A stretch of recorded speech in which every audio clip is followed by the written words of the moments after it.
जर तुम्ही आमचं YouTube चॅनल सबस्क्राईब केलं नसेल तर कृपया सबस्क्राईब करा व ताज्या घडामोडी जाणून घेण्यासाठी बेल आयकॉनला क्लिक करा।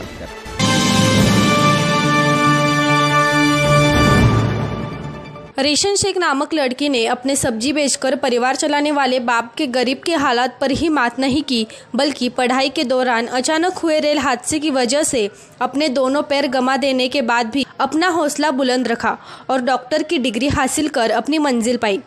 जिस बिना पर भारत विकास परिषद ने उनका एक सत्कार समारोह आयोजित किया, जिसमें डॉक्टर रेशन शेख ने जो आप बीती सुनाई तो समारोह में उपस्थित सभी मान्यवर दंग रह गए। हो सकता है उनकी आप बीती सुन हम सब को भी एक प्रेरणा मिले। ऐसा हौसला रखने वाले हर योद्धा को हमारा सलाम। सबसे पहले तो मैं अल्लाह रब्बुल इज़्ज़त की बहुत ज़्यादा शुक्रगुजार हूँ कि उसने मुझे इतनी इज्जत दी और इस मकाम तक पहुंचाया कि मैं अपनी लाइफ के जो फैक्ट्स हैं, जो जर्नी में आपके साथ शेयर कर सकूं। मैं बहुत ज्यादा शुक्रगुजार हूं भारत विकास परिषद की प्रेसिडेंट सुनील शाह की, और उससे ज्यादा शुक्रगुजार हूं यहाँ पे हमारे प्यारे डॉक्टर अनिल मुरारका सर की, जिनके सपोर्ट की वजह से हम बहुत सारी जगह पे जाते हैं और लोगों को मोटिवेट करते हैं। और जितना डॉक्टर अनिल मुरारका सर एक डिसेबिलिटी को लेकर जितना कंसर्न्ड है, उतना मैंने किसी को नहीं देखा। तो I really thankful for him for that. 2008 मैंने अपना 10th क्लियर किया था।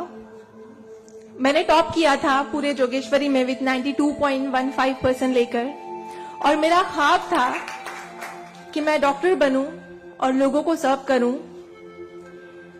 मैं मिडिल क्लास से ताल्लुक रखती हूँ। मेरे जो अब्बू हैं वो वेजिटेबल वेंडर हैं, तो हमारे घर पे बहुत फाइनेंशियली प्रॉब्लम थी। तो मेरा बस एक ख्वाब था कि मैं डॉक्टर बनूं, लोगों की हेल्प करूं, और उसके लिए मैंने साइंस में एडमिशन लिया। देन 11 साइंस जब मैंने एडमिशन लिया, मेरा कॉलेज बांद्रा में था और मेरा घर जोगेश्वरी में। मैं रोज लोकल ट्रेन से ट्रेवल करती थी Jogeshwari to Bandra. 7 October 2008 that was the day जब मैं कॉलेज से घर वापस आ रही थी। मेरे सेमेस्टर चल रहे थे उस वक्त, और सुबह 10 बजे का वक्त था। 10 बजे आप सब लोग मुंबई से बिलोंग करते हैं, सबको पता है लोकल ट्रेन में बहुत रश आर होता है। वो ट्रेन जब अंधेरी से निकली, मैं अपनी सीट से उठी और मुझे नेक्स्ट स्टेशन मेरा जोगेश्वरी था, मुझे वहां उतरना था। लेकिन मेरे सीट से उठने और स्टेशन के आने तक के बीच में वो एक लम्हा था जिसमें मेरी पूरी जिंदगी बदल गई। मैं जब सीट से उठी, उसके नेक्स्ट मोमेंट मैंने अपने आप को ट्रेन की पटरियों के नीचे पाया, और जब मेरी आंखें खुली तो वही ट्रेन जिसमें मैं ट्रेवल कर रही थी वो मेरी आंखों के ऊपर से बहुत तेजी से गुजर रही थी। एक लम्हे को लगा कि मैं कोई ख्वाब देख रही हूं, लेकिन जब ट्रेन पूरी तरह से मेरे पैरों से गुजर गई, मैं वहां हेल्पलेस थी। और जब बहुत दूर जाके किसी ने चेन रोकी, वो ट्रेन रुकी, और उस ट्रेन को रुकता हुआ देखकर मुझे एहसास हुआ कि मैं कोई ख्वाब नहीं देख रही हूं, मैं सच में ट्रेन से गिर चुकी हूं, और मैंने अपनी दोनों टांगे उस ट्रेन के पहियों के नीचे आ गई है जिसमें मैं ट्रैवल कर रही हूँ। वो पूरी 12 डब्बे की ट्रेन मेरे पहियों से गुजर गई। किसी ने चेन रोकने की हिम्मत नहीं की। और मैं जब वहां गिरी तो लोगों ने मुझे देखा, और 10-15 मिनट बाद काफी लोग आए, मेरे आसपास खड़े हो गए। मेरे पास सेलफोन नहीं था। मैंने अपनी बैग से उस वक्त डायरी निकाली, मैंने लोगों को फरियाद की, बहुत रिक्वेस्ट की, बहुत रोया वहां पर कि मेरे घर पे एक फोन कॉल करके बता दो कि मैं यहाँ पे हेल्पलेस पड़ी हूँ विथ हेवी ब्लीडिंग, मेरे बचने की कोई चांस नहीं है। एटलीस्ट मेरे घर वालों को पता होना चाहिए कि मैं यहाँ पे इस हालत में हूँ, मुझे लावारिस लाश बन के नहीं मरना है। बट उस वक्त मैं यही कहूंगी कि अल्लाह ताला की मसलहत थी। अल्लाह ताला उस वक्त जो मेरी तकदीर में था, किसी ने मेरी हेल्प नहीं की, और मैं वहां पे 30 मिनट ऑलमोस्ट मैं ट्रैक पर विथ हैवी ब्लीड, मेरे दोनों पैर ट्रेन के पहियों के नीचे आ गए थे। मैं उसी हालत में पड़ी रही और मैं कॉन्शियस थी। मैं बस लोगों के सामने रो रही थी कि मुझे कोई पानी पिला दो, कोई घर वालों को कॉल कर दो, लेकिन किसी ने हेल्प नहीं की। And after 30 minute I got railway help. Then मुझे गवर्नमेंट हॉस्पिटल लेकर जाते हैं, वहां पर भी कुछ ओटी स्ट्राइक होता है, मुझे फौरी ट्रीटमेंट नहीं मिलता है। एंड देन मेरा एक्सीडेंट सुबह 11 बजे होता है और मुझे 6 बजे जब मेरी फैमिली प्राइवेट हॉस्पिटल लेकर जाती है, then I got a treatment. And उसके बाद 16 साल की थी मैं जब मेरे साथ ये एक्सीडेंट हुआ। आप समझ सकते हैं 16 साल की उम्र में 1 मिनट में मेरे 2 पैर कट गए थे, मैं डिसेबल हो गई थी, मैं हेल्पलेस हो गई थी, मैं खुद से उठ नहीं पा रही थी, ना बैठ पा रही थी, ना एक तरफ से दूसरी जगह मूव हो पा रही थी।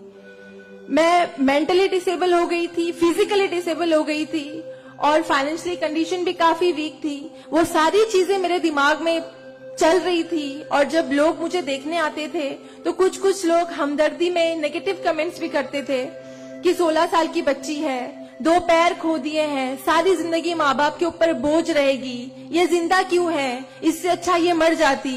ये सारी बातें लोग आके जब मेरे सामने करते तो मेरे जहन में वो सारी बातें चलती कि सीरियसली मुझे अल्लाह ने जिंदा क्यों रखा। जब मुझसे दोनों पैर ही लेने थे 16 साल की उम्र में, मैं खुद से मूव नहीं कर सकती हूँ, मेरी मम्मी को इतना सब कुछ झेलना पड़ रहा है। जिस उम्र में मुझे अम्मी की हेल्प करनी चाहिए उस उम्र में वापस से मम्मी मुझे गोद में उठाकर लेकर जा रही है, वापस से मेरी खिदमतें कर रही है। तो मेरी जिंदगी का मकसद क्या है, मुझे दोबारा जिंदगी क्यों दी अल्लाह ने। मैं बहुत शिकायतें करती थी अल्लाह से, मैं बहुत रोती थी, लेकिन उस मुश्किल वक्त में मेरे कॉलेज, मेरे स्कूल टीचर्स और बहुत से ऐसे नेक बंदे भी थे जिन्होंने मुझे हौसला दिया। उनमें सबसे पहले मेरी फैमिली आती है, मेरी बड़ी सिस्टर की फैमिली आती है। मेरी मम्मी ने मुझे एक जुमला कहा जो जिंदगी भर और मैं हर फंक्शन में बोलती हूँ, वो कि बेटा तुम रो मत, तुम्हारे साथ आज जो ये हादसा हुआ है, अल्लाह ने तुमसे सिर्फ 2 पैर लिए हैं, तुम्हारे पास तुम्हारा दिमाग है, तुम इतनी फास्ट ट्रेन से गिरी हो, तुम्हारे सर पे चोट लग सकती थी, तुम्हारी जान जा सकती थी, लेकिन अल्लाह ने सिर्फ तुमसे 2 मामूली पैर लिए हैं। क्या पता फ्यूचर में तुम्हारे लिए बहुत कुछ रखा हो। तब मुझे बातें उनकी समझ नहीं आती थी, लेकिन अल्हम्दुलिल्लाह अल्लाह का लाख लाख शुक्र है कि आज इस मौके पर जब लोग मुझे एज अ इंस्पिरेशन समझते हैं, एक आइडियल करते हैं, तो मुझे समझ में आता है कि मेरी अम्मी सच बोलती थी कि हौसला रखो, सिर्फ 2 टांगे गई है। आज मैं जब अपने प्रोस्थेटिक लेग से चलती हूँ तो लोगों को पता नहीं चलता कि मेरे पास 2 पैर नहीं है, मेरा एक पैर थाइस के पास से नहीं है, दूसरा नी के पास से नहीं है, बट लोगों को ये अंदाजा नहीं होता है। तो बस मेरी अम्मी ने जो एक बात कहा था कि अल्लाह पे यकीन रखो बच्चा, तुम्हारे साथ जो हो रहा है और जो होगा वो सब अल्लाह ने प्लान किया हुआ है, तुम बस हिम्मत मत हारो कभी भी और बस डटे रहो अपने जुनून के पीछे कि तुम्हें डॉक्टर बनना है। तुम्हारी 2 टांगे नहीं तो क्या हुआ, तुम्हारे पास दिमाग है, तुम ज़हीन हो, तुम आगे बढ़ो। और क्या पता तुम आगे लोगों को आइडियलाइज कर, लोग तुम्हें आइडियलाइज करें इस चीज को लेके। मेरे doctor Sanjay Kantharia, orthopaedic surgeon, उन्होंने सबसे ज्यादा सपोर्ट किया इस बात को लेकर कि तू डॉक्टर बन। मैंने अपने जीने की उम्मीद छोड़ दी थी, डॉक्टर बनने की उम्मीद छोड़ दी थी, लेकिन जब उन्होंने मुझे बताया कि तुम डॉक्टर बन सकती हो, तुम बनो, देन मैंने प्रिपरेशन स्टार्ट की। सीईटी कॉमन एंट्रेंस टेस्ट होता है to getting in admission in medical college, मैंने वो क्रैक किया। I got 3rd rank all over Maharashtra in PH quota. And after that मुझे बहुत खुशी हुई कि मैंने 3rd रैंक क्लियर किया है। Now I got admission, I will get admission in MBBS. But वहां पर भी एक प्रॉब्लम थी मेरे लिए कि मुझे डिसेबल परसेंटेज 89% डिसेबल हूं मैं, और मेडिकल में एडमिशन के लिए 40 to 70 there is a criteria to get admission for MBBS. मैं मोर देन 70% डिसेबल हूँ, ये कहकर मुझे उन्होंने डिनाई किया कि आप एलिजिबल नहीं हो, आप एमबीबीएस में एडमिशन नहीं ले सकते हो, आप डॉक्टर नहीं बन सकते हो। तो उस बात को लेकर मैं बहुत डिप्रेस हो गई। देन मैंने वापस अपने डॉक्टर से हेल्प मांगी, उन्होंने मुझे एक मशवरा दिया कि आप हाईकोर्ट जाओ, बॉम्बे हाईकोर्ट। और जिस बात के लिए एक नॉर्मल स्टूडेंट को सिर्फ पढ़ाई करनी होती है, अच्छा रैंक लाना होता है, मुझे उस चीज के लिए मैंने वो किया, लेकिन उसके बाद भी मुझे बॉम्बे हाईकोर्ट जाना पड़ा। एंड मैं गई, मैंने अब हार नहीं मानी और मैं गई, बिकॉज वो मेरा हक था, मुझे डॉक्टर बनना था। और जब मैंने वापस अपनी नॉर्मल जिंदगी स्टार्ट की अपने प्रोस्थेटिक लेग से, मैंने आना जाना शुरू किया, अकेले ट्रेन ट्रैवल करना शुरू किया, देन मैंने रियलाइज किया कि मेरे अंदर कोई कमी नहीं है, मैं एक नॉर्मल लड़की हूँ, मेरे पास पैर नहीं तो क्या हुआ, मैं लोगों को सर्व कर सकती हूँ, मेरे अंदर पैशन है डॉक्टर बनने का। तो मैंने वो बस अल्लाह पे यकीन रखा और मैंने ये सोचा कि अगर अल्लाह ने मेरी किस्मत में रखा है डॉक्टर बनना तो मैं जरूर कोर्ट में फाइट करूंगी। एंड देन मैं बॉम्बे हाई कोर्ट गई इन 2011 और वहां पे मेरा केस डॉक्टर मोहित शाह, चीफ जस्टिस मोहित शाह ने देखा। उन्होंने मुझे ऑब्जर्व किया, मेरे प्रीवियस स्टडी रिकॉर्ड्स देखे, वो सारी चीजें देख के, और उन्होंने जब मेरा पैशन देखा डॉक्टर बनने का, सर्व करने का, देन उन्होंने मेरे फेवर में फैसला दिया। एंड 2011 अल्लाह का लाख लाख शुक्र है कि मुझे इंडिया के टॉप मोस्ट कॉलेज में एडमिशन मिला, which is Seth GS medical college and KM hospital. Then 2011 में मैंने अपना एमबीबीएस में एडमिशन लिया। वो जर्नी बहुत आसान नहीं थी मेरे लिए, क्योंकि मेरे पास दो पैर नहीं है। और जब मेरी काउंसलिंग चल रही थी एडमिशन को लेकर, तो काफी जो डॉक्टर्स का पैनल था उन्होंने मुझे बहुत कुछ हकीकत बताई थी कि आपके लिए डॉक्टर फील्ड आसान नहीं है, इसमें पढ़ाई करना 5.5 साल, आपको एक ओपीडी से दूसरी ओपीडी जाना होगा। और तब मैं 2 क्रचेस यूज करती थी मेरे लिए, तो आपके लिए बिल्कुल भी आसान नहीं है। आप हार जाओगे, 1 साल पढ़ोगे, दूसरे साल आप डिनाई कर दोगे, एडमिशन नहीं लोगे, आप गिव अप कर लोगे। लेकिन बस मैंने दिल में ठान लिया था कि मुझे इन्हें गलत साबित करना है और मुझे लोगों को प्रूव करके दिखाना है कि एक लड़की जो 89% डिसेबल है, जिसे लोग ये कहकर सुनाते थे कि सारी जिंदगी माँ बाप के ऊपर बोझ पर बनी रहेगी, उन्हें प्रूव करना है कि मैं डॉक्टर बन के लोगों को सर्व कर सकती हूँ। और जो मेरे दूसरे डिसेबल भाई बहन हैं, उन्हें भी शो करना है कि after disability, after accident, post accident जो लाइफ होती है वो आप नॉर्मल गुजार सकते हो अपने हौसले की बनिस्बत। तो मैं बस 5.5 साल मैंने बहुत कोशिश की, बहुत दर्द सहे, लेकिन मैंने अल्हम्दुलिल्लाह 2016 में फर्स्ट क्लास से मैंने अपना एमबीबीएस क्लियर किया। और इस बात को देखते हुए मुझे बहुत खुशी होती है, इस बात को बहुत प्राउड मोमेंट था मेरे लिए कि इन 2016 ऑन वुमेन्स डे 8 मार्च मुझे बॉम्बे हाई कोर्ट में फेलिसिटेट किया गया, जो एक हिस्टोरिक मोमेंट था वहां पर कि आउटसाइड से किसी को उन्होंने फेलिसिटेट किया। देन उसके बाद मुझे काफी कॉल्स आए एज अ मोटिवेशनल स्पीकर, मुझे काफी अवार्ड्स मिले। और तब मैंने सोचा कि मेरी जर्नी सिर्फ एमबीबीएस तक नहीं है, मुझे लोगों को और प्रूव करना है कि 89% डिसेबल होके अगर मैं एमबीबीएस कर सकती हूँ तो मुझे मेडिकल फील्ड की हायर डिग्री अचीव करनी है, which is MD, medicine in doctor in medicine. Then मैंने उसके लिए भी कॉमन एंट्रेंस टेस्ट दिया and again I got third rank in all over Maharashtra. और यहाँ पर भी देन अगेन उन्होंने प्रॉब्लम क्रिएट की मेरे लिए। After completing my MBBS with flying colours, उन्होंने वापस मेरा मेडिकल एडमिशन डिनाई किया कि आप नहीं कर सकते हो बिकॉज यू आर 89% डिसेबल।